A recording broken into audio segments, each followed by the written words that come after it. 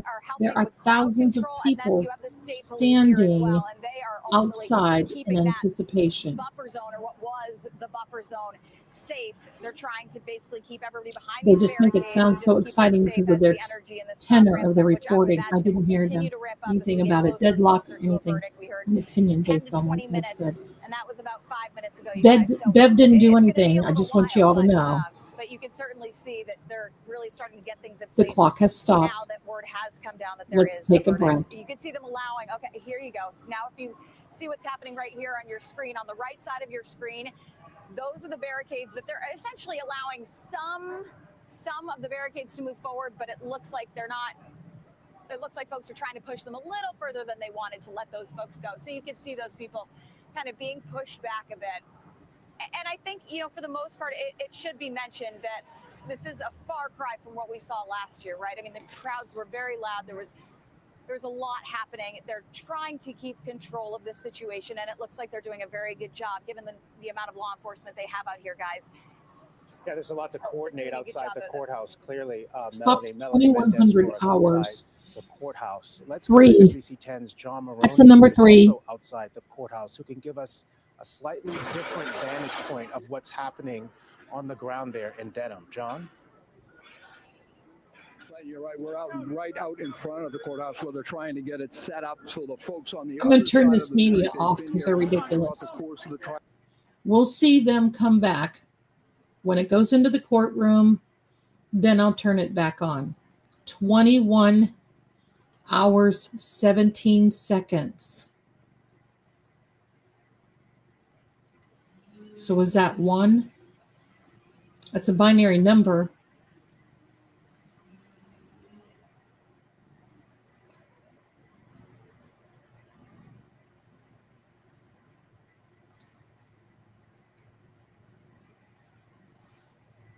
Yeah. Larry is reporting the verdict is in. I believe the verdict is in, my darlings. I believe this is it. And Zenjen, it looks like we have a verdict coming in. But this is what I think. Okay. I think that the jury, you know, it's that last minute thing. It's that last minute. It's like before you walk down the aisle when you get married. Hello. And you're standing there going, should I? Oh. You know you've made the right decision, but you want to make sure. This is what I agree. I just truly believe that they did this. And then they got back and said, well, shoot, what if we didn't fill out that form right? We know what happened last year.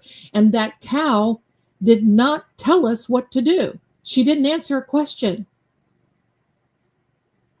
So that's what I think.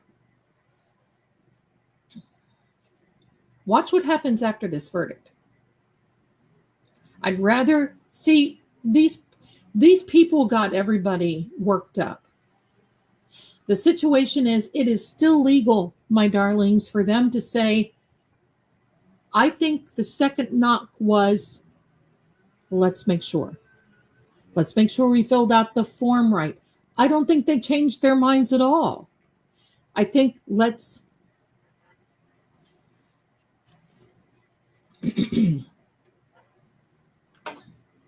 get back to the courtroom, stupid media.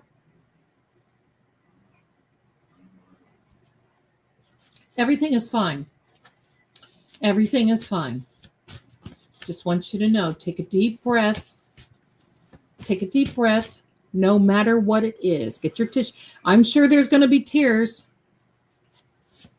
You're welcome. Thank you. Thank you. I'm going to pull a quick card here.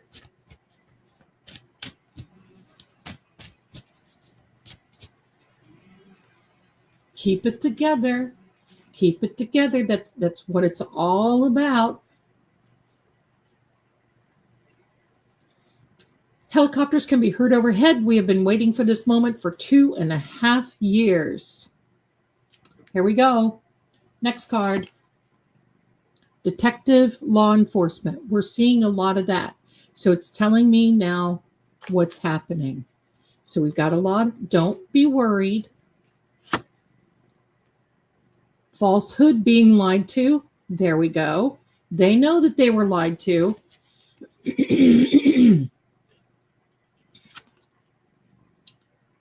Wisdom is needed.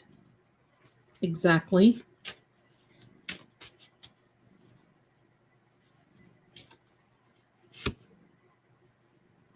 There's a new, brand new pathway ahead for Karen. This is not negative, everyone. Be calm. There's always going to be lots of black suits, lots of because they're expecting riots. Because look, this whole area, and especially law enforcement and legal, are expecting bad stuff because they are expecting negative, because they don't like Karen. So, of course, they're going to report that way.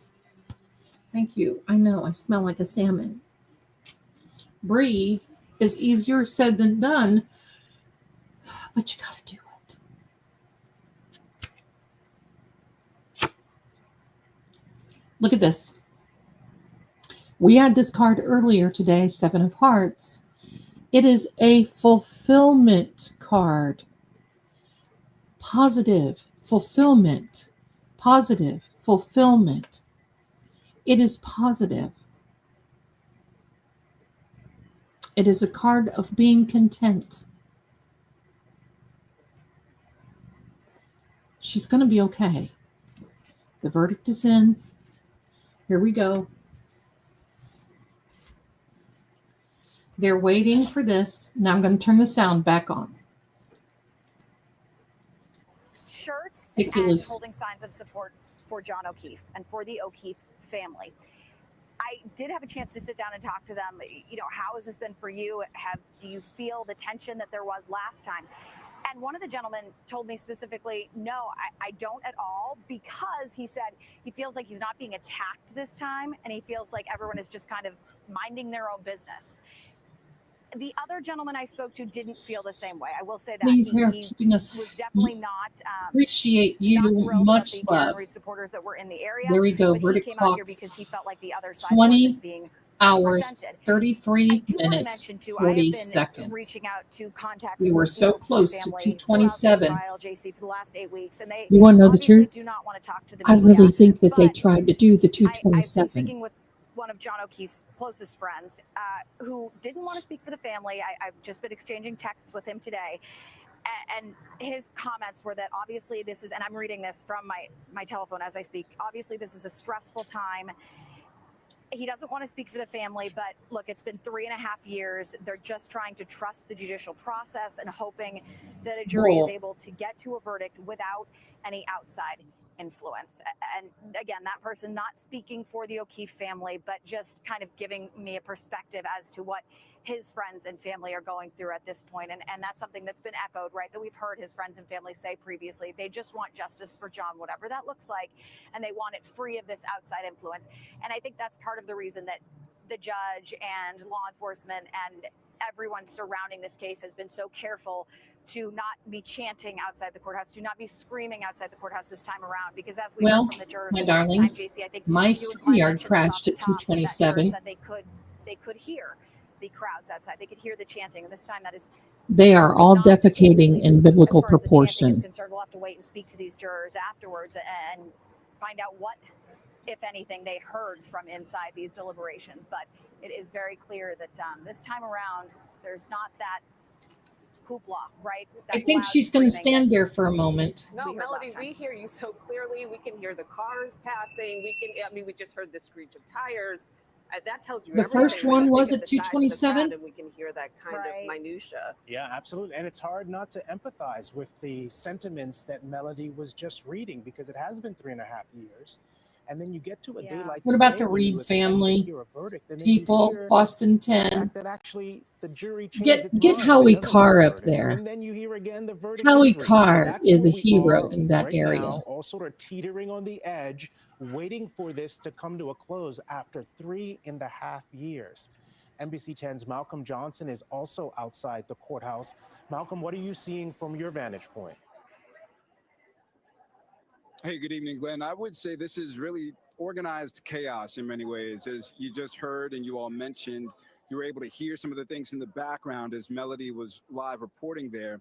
State police and other first responders have things under control here, no question about it. And I wouldn't say that this is a crowd that is overly frantic or excited. Many of them have a sense of calm about them and anticipation. It's emotional for many of them. If you take a look behind me here, they have set up these barricades on High Street, which is the main thoroughfare here in town. And if we look just past the barricades, you can see many of the folks with their hands in the air, waving, blowing kisses.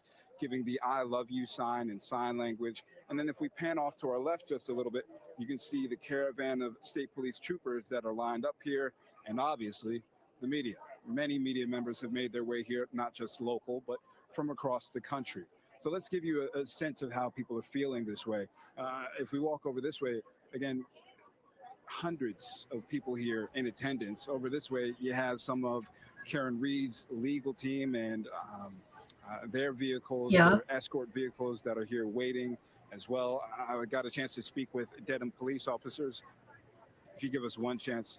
I love Howie. State police are telling us to get off the road here, so we're going to make our way out of the middle of the roadway. We were going to go and speak to a woman across the street. If nothing else, we can. I just can't with this media bunch. We can show her. She's the woman in the white with the pink stripes there, and she's speaking with the Metro-elect police officer there. She's got glasses off to the right.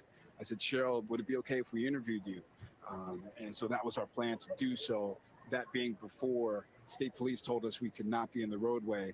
You see, she's got her hands folded there. We wanted to speak with Cheryl, who's also here with her sister and other family members, because I think the images that you see right now convey the emotion that so many people have here. I wish I could stream Melanie's you see she's flashing a smile now. She said, sure, it's fine. as well, I may cry, because she's we're got happy Mark to talk to Betterow you. on There with is this her, anticipation, and I don't mind there at is a sense of all. calm. I think another part of the story that Let's go to we'd Law and like Crime. to tell is I just got a chance to Let's speak with the go to president. She Law said, and Crime. we cannot wait for this to be over. She said, yes, we believe and stand for people who want to peacefully protest. Because I'm done with this This is a lot. It's burdensome on our town. crap. There are no parking spots. It's interfered with our budget. Police and fire department are utilizing all of their resources. And so I think for those reasons, while we do see people here peacefully protesting, locals are ready for this to conclude. So we'll send it back to you guys in studio and continue to give you all a feel of what things are like here out in. Let's take a the scene breath just for a minute. outside of We're going the to take a courthouse. breath. Things are peaceful.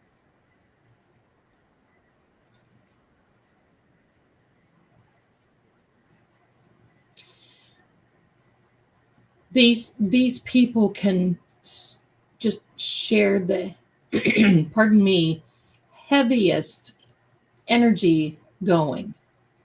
So here we are at Law and Crime. We have a verdict clock. We are in real time, everyone. And if you all, Law and Crime, 80% not guilty. So here we go, my darlings. We're just going to leave it up here. You know, Melanie is on. Pardon me.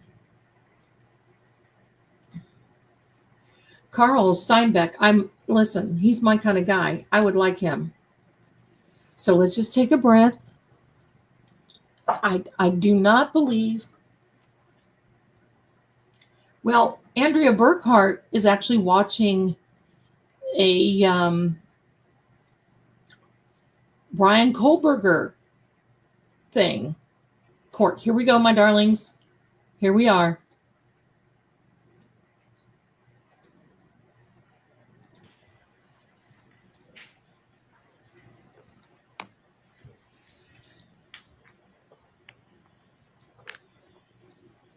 Will the deliberating jurors remain standing? Defendant remains standing. All other parties may be seated. Your Honor, may the record reflect that 12 deliberating jurors and 6 alternates are present. Yes. May I inquire? Yes. Mr. Foreman, members of the jury, have you agreed upon a verdict? Yes. Thank you. May I see the papers? Here we are. Mr. Foreman, have the verdicts just been placed in this envelope and have they been in your presence ever since?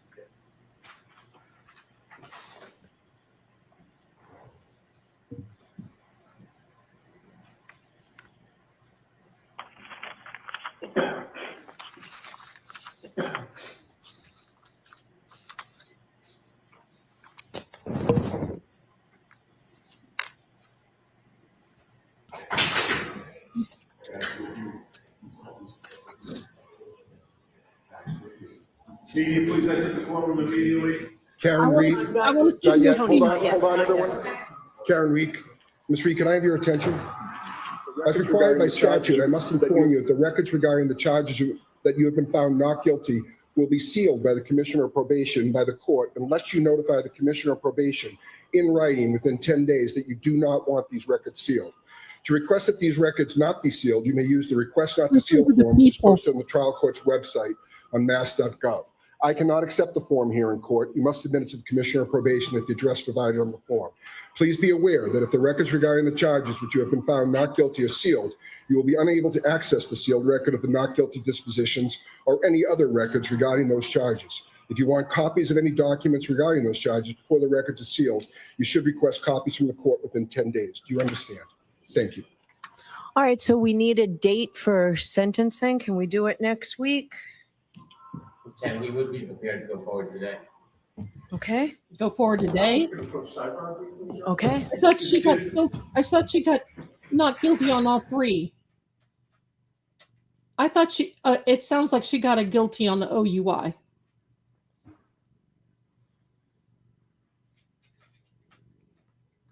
Sounds like she did get a guilty. I thought they said guilty on the OUI, and then they said not guilty. She got the DUI. Okay. She got the OUI. Okay. All right. We can take it. We can take it, right? We'll take it. Sentencing today? Fine. Brennan, all right, so Ms. Giannetti, you ready to go forward today as well? Yes, please. Okay, Mr. Brennan, what's the Commonwealth's recommendation? Your Honor, the Commonwealth moves for sentencing. We recommend a probation 1 year, 2040 program. So the standard that everybody else gets on their first time OUI? Certainly. Okay. Good. Probation 1 year. So Everybody. I'm happy to do it. All right. Thank you all. 1 year probation, 1 year probation on docket number 002, the lesser included offense of operating under the influence, 1 year probation. Thank you. The 24D program. Thank you. All right. Goodbye. Goodbye.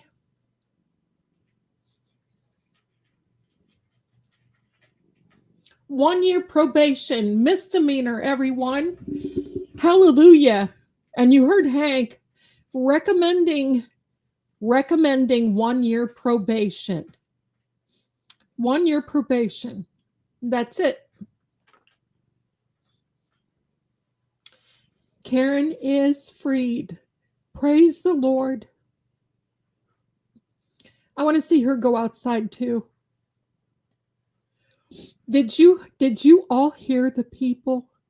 This is amazing. I knew it would be okay. I knew she'd be okay. I knew it would be. I couldn't hear. I thought they said not guilty on the OUI, but it must have been the second count of the OUI. So, yep, June 18th, not guilty, 1 year probation on the OUI. She's free. She gets to go home tonight, everyone, and not has to worry anymore.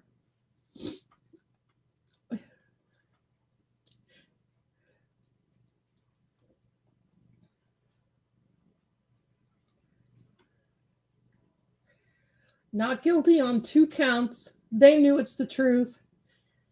1 OUI, 1 year probation, standard for everyone. They knew. Okay, the second OUI. Thank you so much. 1 year probation. They knew, my darlings. They knew. You heard Hank. Oh, I recommend. She gets a 1 year probation. Thank you, my darlings. Thank you. I want to see. Sorry, I'm crying. She can get her license back, though. Yes, she can get her license back. I think it's, I don't know what it would be, but you know what? It doesn't matter. She hasn't had it for 3 years. So at this point, what's another year, right? Karen Reed, not guilty of all murder charges, guilty on 1 charge of operating under the influence. Now the feds have to take down the police department and find out what really happened and get rid of it. Look at this.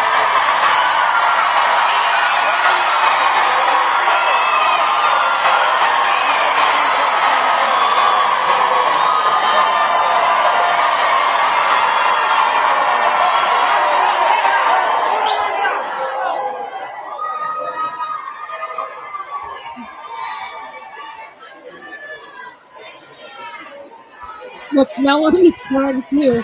I wish I could show her screen. Melanie is crying too.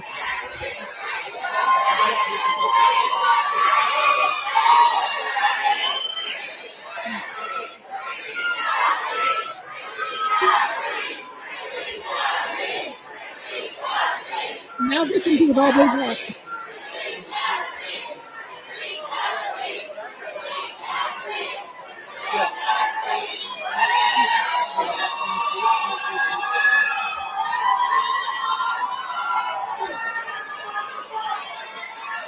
What TVU are you?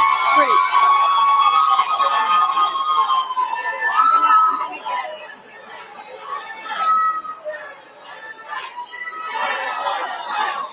Has anybody seen Mark? Yeah, he's right in front. What TVU is he? Oh, he's the podium. Okay. Yeah. I do. Okay, yeah, who else? You got me. You good over here? I'm over here. Can you get him here? Wait, Steve, I'm on TVU 3.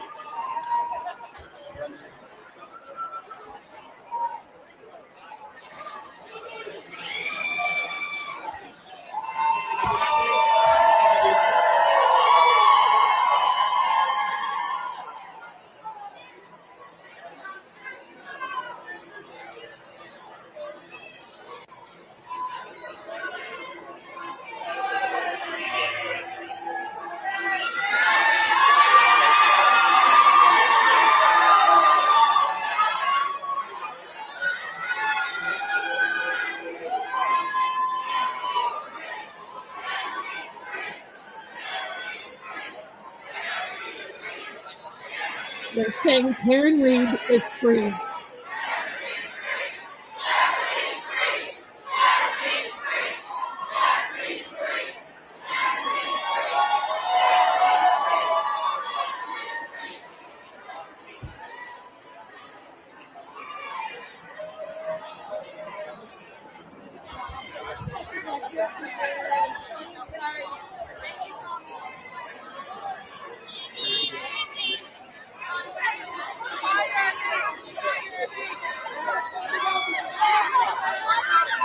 It's going to be teamwork.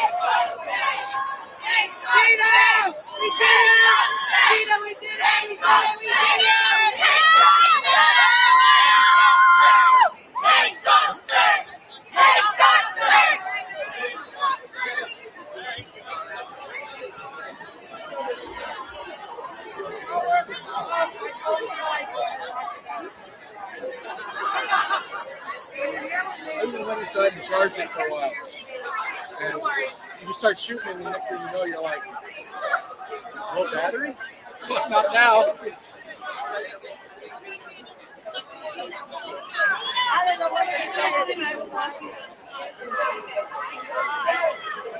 That shit was incredible. Oh, please. It's great. Getting ready to storm here like crazy. Oh, yeah. Well, let me know how you get there, because I get to bagel shop down the street.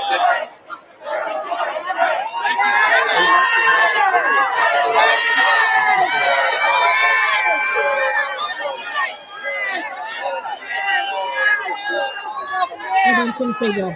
Maybe, but I don't think so.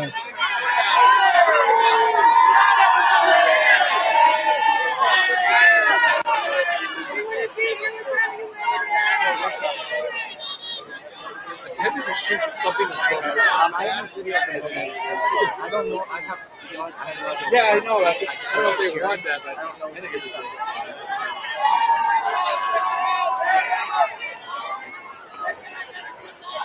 Oh, sorry. Hey, Pedro, you think this is funny? Get out of here. Go home, you loser! Nobody wants you here. Commonwealth here. Okay. So, make it more slow.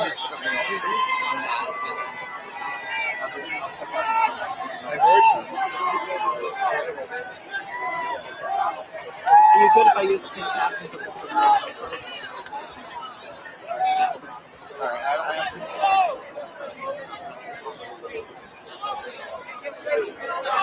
You personally know that didn't mean.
I know some of you are saying there are other shops that are better. I don't want to take this down. I'm afraid the news are coming in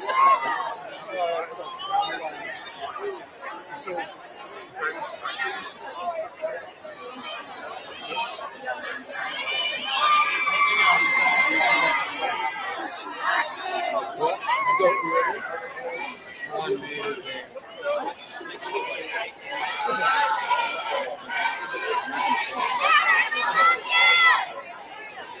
I need someone to start playing top heavy.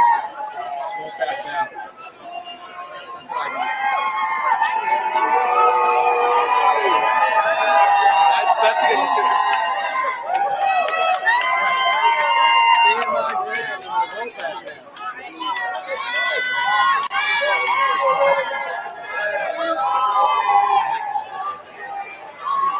No way swing. Not one time.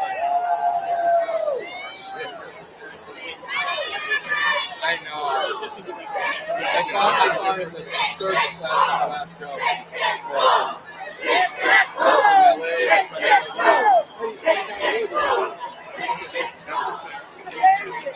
Hope you're watching Momo. Idaho Morris's house tonight. Let's go.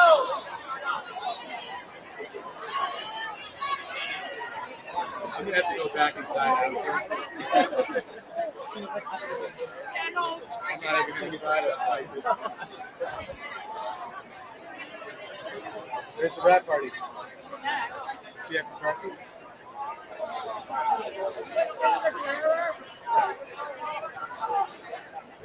Tell Dan you're gonna be on channel 2. Alright. Now we got it. Yeah. We're having a party. You're not Morrissey resign! Morrissey resign! Morrissey resign! Morrissey resign! Morrissey resign! Morrissey resign! Morrissey resign! Morrissey resign! Morrissey resign! Morrissey resign! Morrissey resign! Morrissey resign! Morrissey resign! Morrissey resign! Morrissey resign! Morrissey resign! All right, then. Let's start this put out. Clean up the corruption in the corner lot over there. Get her out of here.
interested in knowing what the terms of probation are because I know there's like a $250 fine.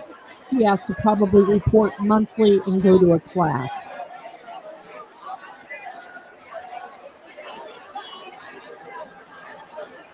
Yes. Yes. Yes.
Got a text from Yeah, we got a lot of text. Okay. she's watching you.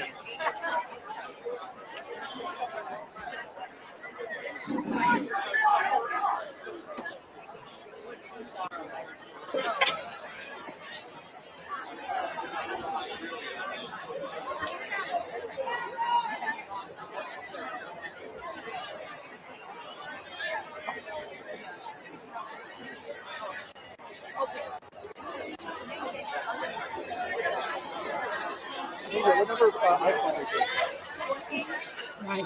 So I don't think she's going to do anything. There wouldn't be any appeal.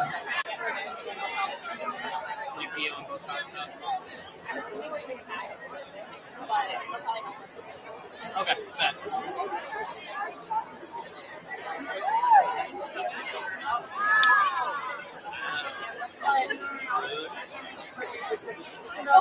Maybe I'll just shut my camera off then. I'm sure she's signing up with the probation department. That's what's happening right now before she leaves the courthouse.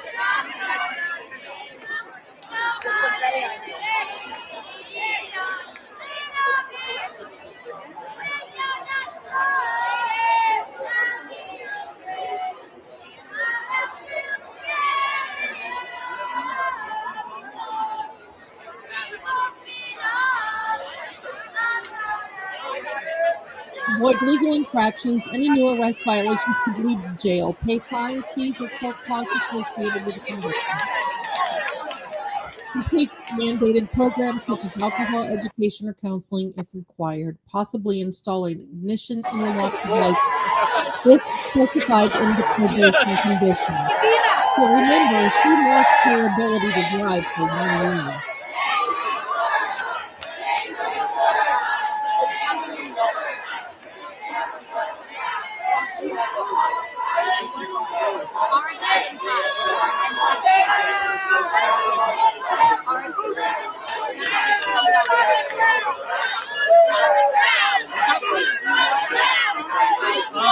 I'd rather get because I'm not going to do anything. It'll be available, right? I'll just be struggling here.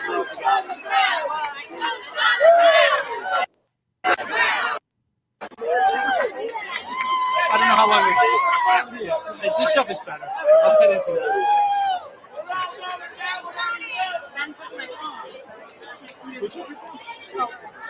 Oh, okay.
Numbers, we want our money back!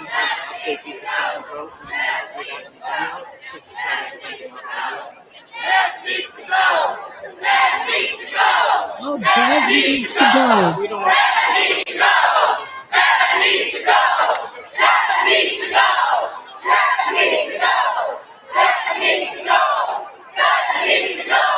That needs to go! That needs to go! That needs to go! That needs to go! That needs to go!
anything with it.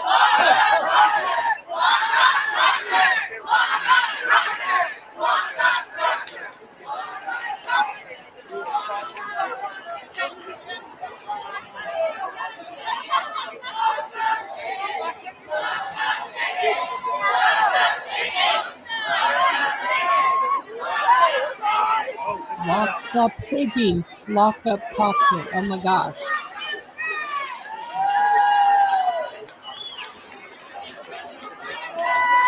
PD, they're nowhere to be found.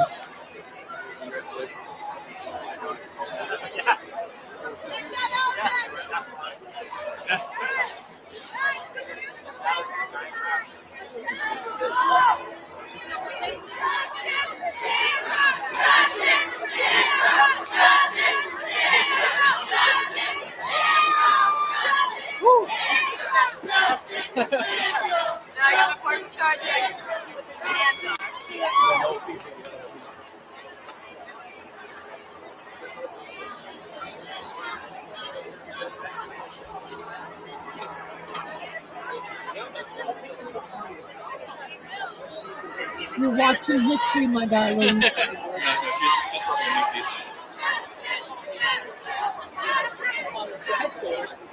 No, we treat them like it's drugs. It's like a little kick to get us through the day.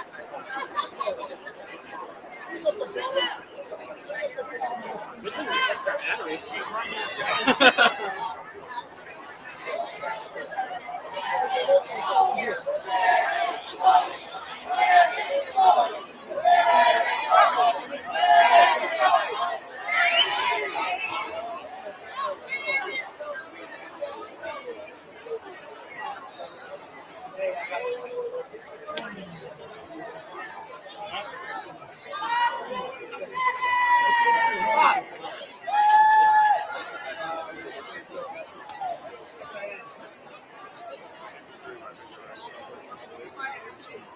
Saturday night, we will be doing the Spirit Box.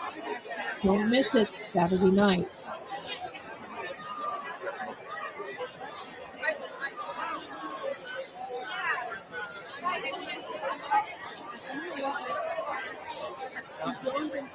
I know, I don't want to. I do. I want my phone too, and I look at yours like that's not my.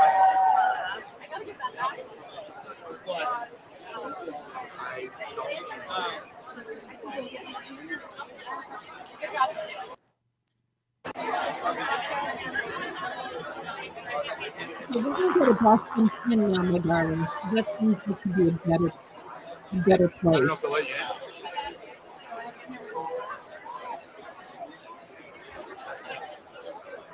That's far away.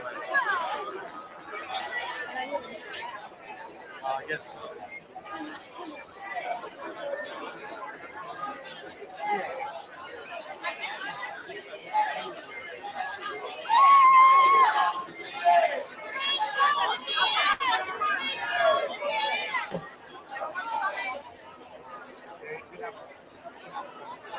Okay, hold on, my darlings. We'll just thought we're going to Boston 10.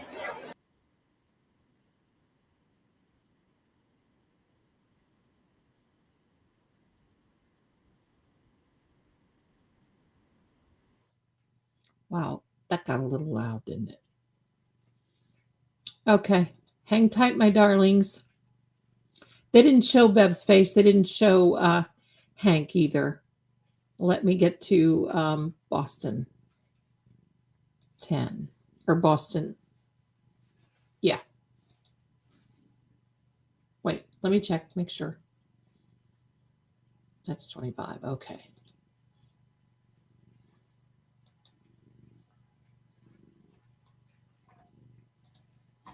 Because they were showing the front of the courthouse, so we want to talk to them.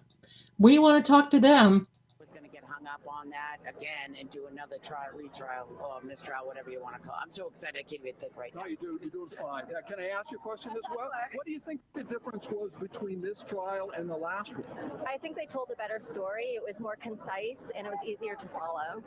So I think the defense team did a really thoughtful and thorough job explaining what happened. How about the prosecution? They sort of upgraded. They brought in Hank. I wouldn't call Hank an upgrade whatsoever. I think he was underwhelming. I think that he was playing dirty, and I just hope to never see him in the courtroom. Lally did a better job than Hank. You know, it's funny. I've heard that from a couple folks. Can I ask you a little bit about, you know, now? Okay, let's see if we can go to Boston 25. I mean, we still don't know.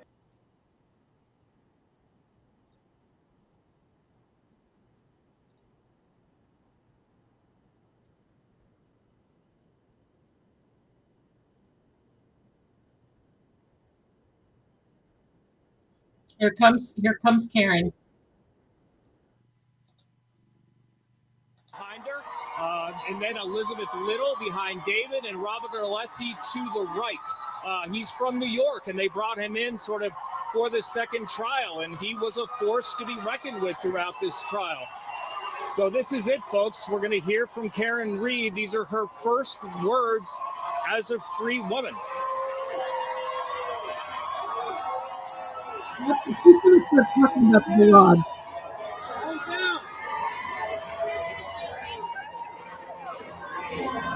Number one is I could not be standing here without these amazing supporters who have supported me and my team financially and, more importantly, emotionally for almost 4 years.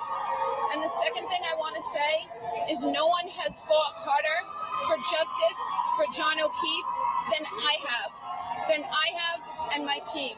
Thank you. Do you want to see it reopened? Karen, do you want to see the case reopened? Should the case be reopened? No, the case cannot be reopened. This case is over. No, I mean, I think the case is larger for someone. What did you say? What did you say about justice? I'm going to leave it to Karen and her dad. Her dad has a comment. Let her dad make a comment. Thank you, Mr. Reed. I want to acknowledge the strength of our daughter Karen,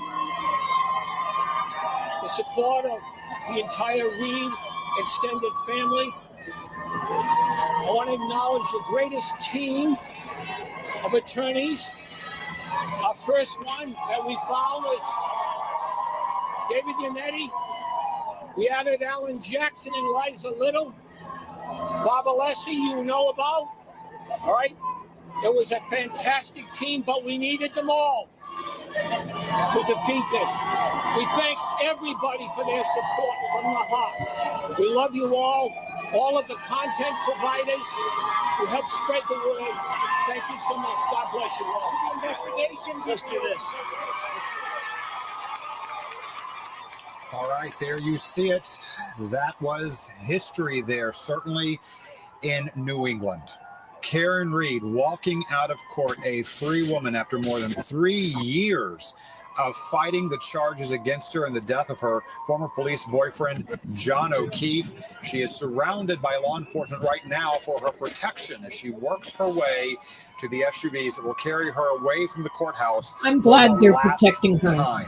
The jury in her case finding her not guilty of the most serious charges, but convicting her on the DUI charge, the OUI charge. And as Ted Daniels told us just a few moments ago, she's already been sentenced to 1 year probation. They did it immediately there in the courtroom because they did not see a need to come back after all the time that has already been spent in the courtroom. What a moment to be able to witness and to hear the crowds cheer, regardless of where you are in terms of how you feel about this case. This moment is one of for the history books. Alan Jackson speaking. Let's let you listen in for a moment. What is your message to all the supporters?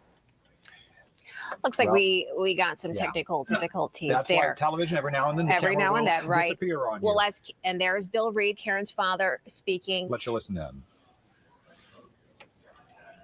And looks like we don't have audio on Mr. Reed there, but as Karen, and here he is. Tremendous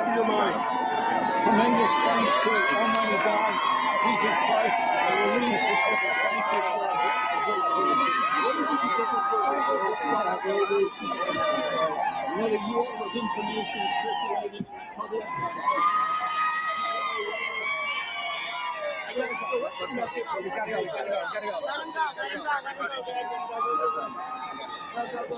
And Bill Reed walking out of the crowd No. there. He Karen had Reed just and AJ are spoken not a to thing. We're not news even going to go reporters there. as well as the crowd, Not even going to go acknowledging there. the strength of his daughter, No. Karen Reed, who's been acquitted No. on Please all don't of the most suggest serious it. charges It's not that a thing, she was and charged they are with since not. 2022. Karen Reed walked outside of the courtroom, spoke to the crowd, thanking her supporters for not only the financial support, but the emotional support for 3.5 years now. And what we just heard that she said was that no one has fought harder for justice for John than she has. That's right. There were her attorneys, of course, behind her, Robert Alessi, Elizabeth Little, Alan Jackson, David Yannetti. Visibly emotional. Yeah, and we had that statement on the other side from Jim McCabe and the extended O'Keefe family saying that this was a miscarriage of justice. Their words and how they described the outcome of this trial. I want to take you back out to Ted Daniel there on the scene. Ted, You have been there at the courthouse for most of this trial. You have spoken with Karen Reed. You have spoken with her attorneys. You know this case better than most. Your take on the conclusion that we have come to. Due to so many people using the cell phone signal here that I continue to drop the cell phone line, but I'll just go ahead and take it from here. We are watching Karen Reed and her family leave. I was talking about her father. He spoke briefly, thanking all the people who supported his daughter and fought for his daughter. Bill Reed and Janet Reed, Karen's parents, have been with her every single step along this crazy expedition for the last 3 years. They have been at every single court hearing, and often when Karen Reed wouldn't talk to the media, Bill Reed would speak to the media. And I remember meeting them for the first time more than 2 years ago when we spoke with them at our studio. And Bill has always been his daughter's biggest supporter, and I think also his daughter's biggest fan. I think certainly Karen Reed has shown resilience and an ability to navigate this legal system. And that's what her lawyers have said all along, that in terms of their team, that she is sort of the sharpest one and the one who leads a lot of the decisions. And look at where we are now with an outcome. The fact that she was found not guilty on all the serious charges, and she was just convicted on the OUI charge. Of course, we are all wondering what it would have been like to have been in that jury room, to be a fly on the wall on the discussions that they had. I mean, the fact that it took about 15 hours or so shows that there probably were some people on the other side of the fence, and they all had to sort of talk it out and come to some sort of resolution that they did. There's no court tomorrow because of the holiday. So had they not decided a verdict this afternoon, we would all be back on Friday and possibly looking into the next week. So you wonder if that was in the jury's mind, that, hey, we don't want to go into the next week. We've been here. I remember jury selection on April 1st, seeing some of those people, including a juror who appeared to be no older than 20 years old. I think she was talking about just getting out of college. And the jury really was a mix of that, mostly younger people, but people as old as probably their 50s. And you also have to wonder what the jury for her first trial is seeing, thinking about this. They saw a little different packaging of the evidence by both sides. They saw a different prosecutor. This time around, it was Hank Brennan, but they were not able to reach a conclusion, and they hung. And that's what led us to this second trial. And I was worried there for some time that we may end up with another mistrial, just because I knew that there were probably people in that room on either side adamant either way, but they were able to iron it out, and they were able to get a decision, and the jury has spoken. I know Lisa Pappas is here, and she will continue our reporting at the scene where Karen Reed just left after being found not guilty of all her serious charges. Lisa? Yeah, Ted, Karen Reed and her team just got into those SUVs and left this corner. And since then, state troopers have moved those barricades back to open up this street. But you can still see her supporters, hundreds of them, still here. And when she came out of that courthouse, as you know, pink confetti was shot off at this crowd. I couldn't even hear the show in my ear because it was so loud. People tell me they had chills as soon as she walked out of that courthouse, waving to her crowd, people showing the I love you signs, feeling like they did this, that they accomplished this along with Karen Reed. A lot of them here for the last few years supporting her every single day. But there was just a swarm of people surrounding her down the sidewalk as Karen Reed and her lawyers went into their SUVs here with state troopers and police officers trying to keep the crowd away because these supporters are in tears over this. They're so happy for her. They're so excited, and you can just feel the emotion. You can feel the intensity here. There's a sense of relief among this crowd, really, to hear that not guilty verdict on those serious charges that she faced, especially after some of the people here had been here every single day of not only this trial, but also her first trial last year. So you can see the streets now finally starting to open up. Police officers here in the street, and her supporters continue to stay here. And I just want to show you a look of the land here right outside the Norfolk County Superior Courthouse. You can see some officers here, as well as some state troopers, and some media just kind of staying outside of the courthouse to see who else leaves. But we will keep you updated, and we will be back out here in Dedham to give you the latest. Lisa, thank you very much. It is now just past 3:45 in the afternoon here on Wednesday, just before Juneteenth. It is June 18th, and in the last 45 minutes, we have a verdict in the Karen Reed case. If you're just joining us, the jury acquitted Reed on all of the serious charges, but found her guilty of one of the lesser included, specifically operating under the influence, for which she was sentenced to 1 year probation immediately in court. She walked out of court a few minutes ago. We heard a few brief remarks from her and her attorney and her father. She is now a free woman and has left that courtroom and this case for the last time. And after fighting these charges for 3.5 years, walking out of that courtroom to only get 1 year of probation, she won't step a foot in that jail cell. And interestingly, around 2:30 this afternoon, the jury actually announced that they had a verdict and then changed their mind. 20 minutes later, the real verdict was read, and the judge actually sealed that initial one. So a lot of twists and turns throughout this afternoon before we actually received a final verdict. A few curveballs and a little bit of whiplash this afternoon before getting right down to it. It has been an emotional afternoon as well. We saw the tears flowing in court as that verdict was read on both sides of this case. We had the tears from Karen Reed, obviously relieved, along with her attorneys and her family. Then you have the O'Keefe family, and they are dealing with a very different situation tonight. We received a statement. I'm done with these people right now. So this is what we're going to do. Let's watch the verdict again. Karen Reed. Let's watch the verdict again, my darlings. Let's watch this. Let me set this up for you. Let me set it up for you.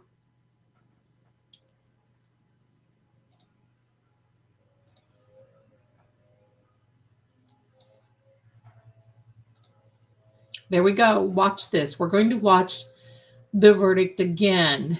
Okay? Here we go. Let's listen carefully. I get tired of this mainstream media stuff. Here we are, my darlings. Wow. So there we go. Another day. Sorry. Had a few tears. Paula said McAlbert's just made a statement that today was an injustice, and Karen and her team lied and made up lies and accusations about them. Isn't that amazing? Isn't that amazing how that works? Well, I've got to tell you, first of all, my darlings, I've been streaming for over 7 hours. I'm not going to see you live tomorrow. Saturday night we will be live, and I will be back tomorrow with more videos, more everything. Take a big breath. I knew today was going to be very important. Monday will also be very important. It's the 23rd, but I will tell you this for sure. Karen will take a rest, but all of a sudden we will hear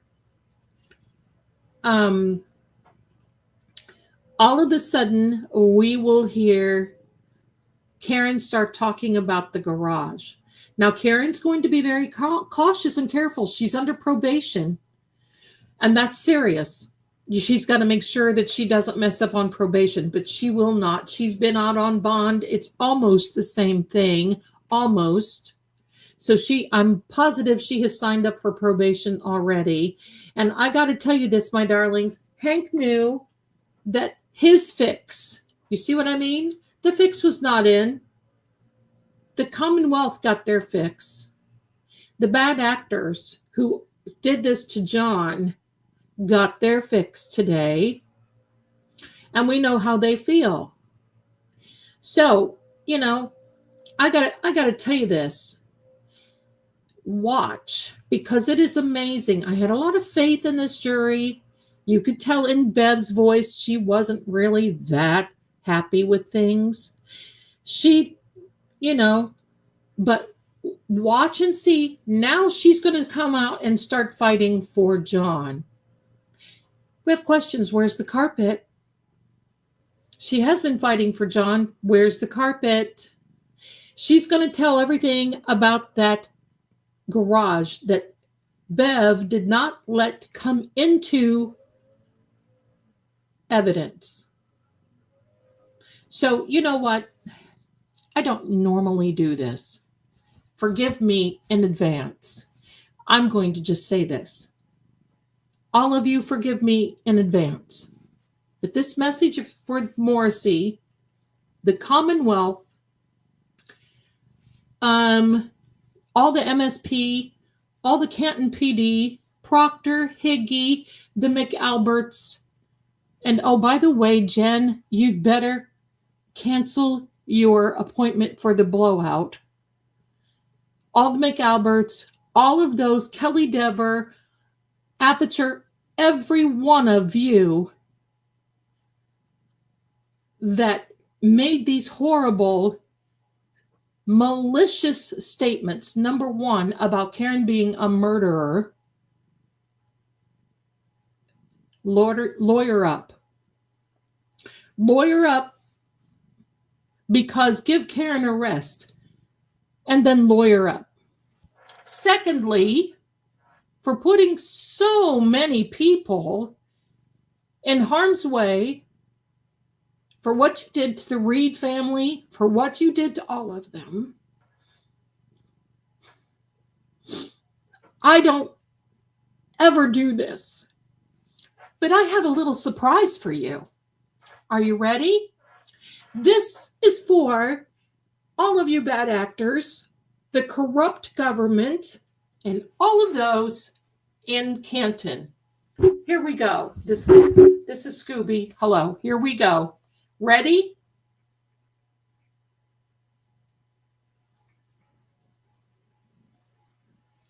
Because justice is now coming.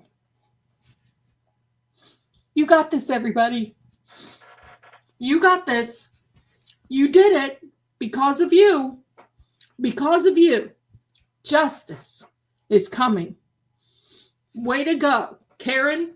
Way to go. Way to go. So I'm going to put out. Thank you for the gifts.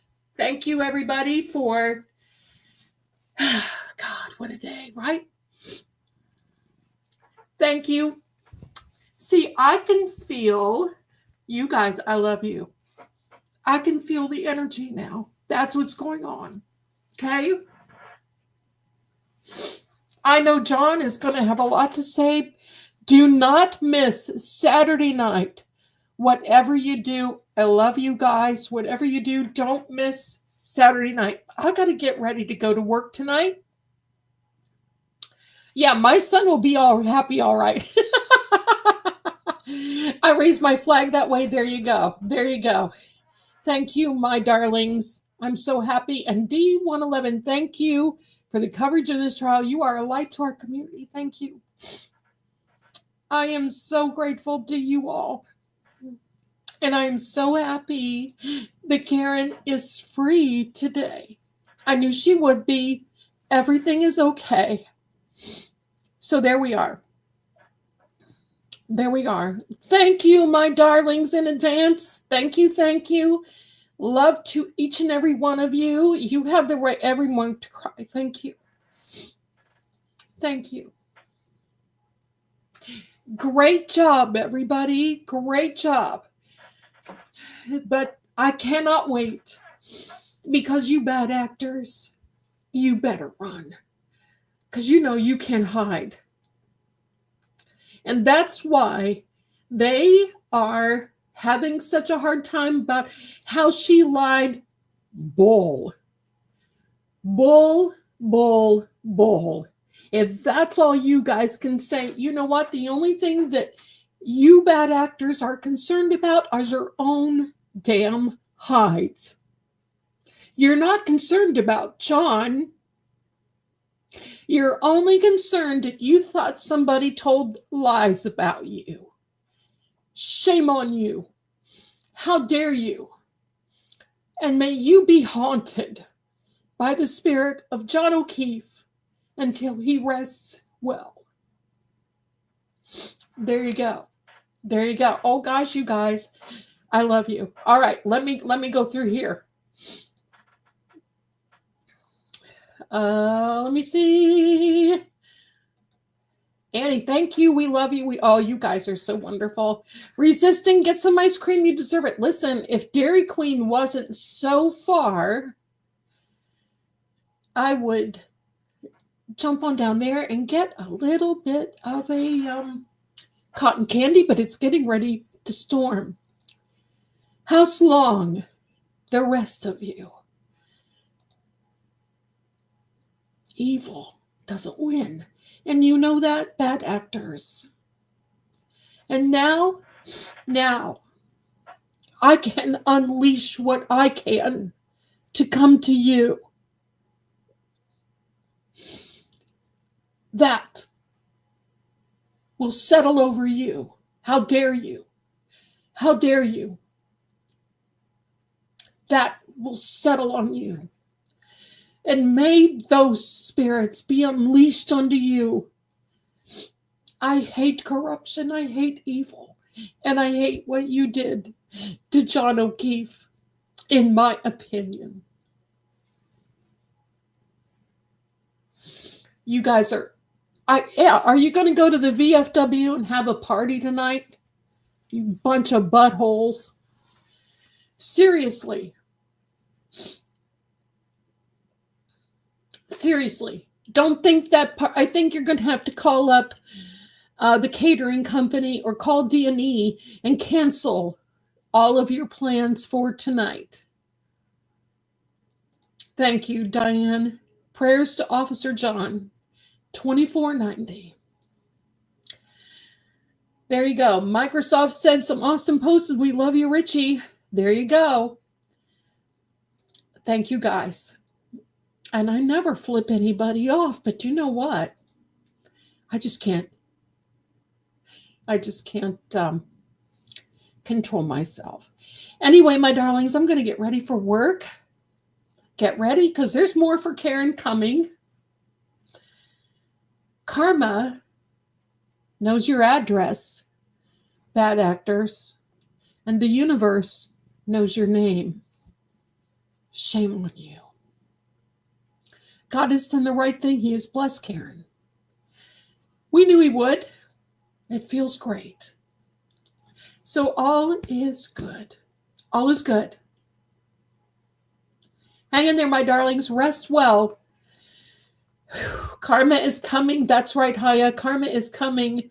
Justice. Hi, Kim. Justice will prevail. The enemy will be defeated. The truth will be exposed. The bad actors will be exposed themselves with their own words. God will prevail. Evil shall be overcome, and victory is at hand. You know, these people make me sick. They make me sick. Instead of saying, okay, who killed John? Who killed him? What happened to him? Evidently, the jurors saw something that we didn't. You can't lie like that, like the Commonwealth. You see the difference between lies and truth. Truth prevailed. If I were Peggy O'Keefe, I would be saying, let's find who killed my son. I would be. The tears are joy, but tears for John. They killed John, in my opinion. Don't miss Saturday night. EVPs, get ready, because it's coming. And believe me, Carmen got John to Petri dish already. Yeah, he backed into somebody else at the Registry of Deeds and was going to run until somebody caught him and put him on video, and then he went over and left a note. May these people be haunted. I'll just send my people over that way. How's that? Why don't I send what I know to send over your way, bad actors? Hope you get to sleep tonight. My darlings, you are all wonderful. Elizabeth, the foundation of this channel, bless you, my darlings, sending over gifts. You guys are wonderful. Thank you for the gifts from Amazon. Thank you for everything. Much love to you. Hang in there for the outro. Justice was served today. And now I will see you in court for the next trial. Whew, let's take a breath, everybody. There's more coming. All is well. Much love to you guys. Hang in there. Bye for now. Maybe. Bye. They'll tell you the facts are clear, but the truth always flickers between the lines. In every shadow, there's a secret that refuses to stay buried. Clues hide in symbols, and sometimes even fate won't show its hand. Voices echo not just from the living, but from the silence they leave behind.